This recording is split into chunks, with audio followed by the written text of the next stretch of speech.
What is your sump for?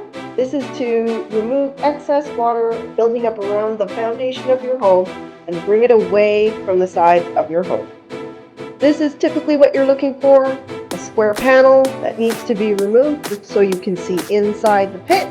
You'll find some cables coming out of it, and the plug-in should be exclusively used for your sump. Nothing else should get plugged in. I'm going to take some water. Right down there.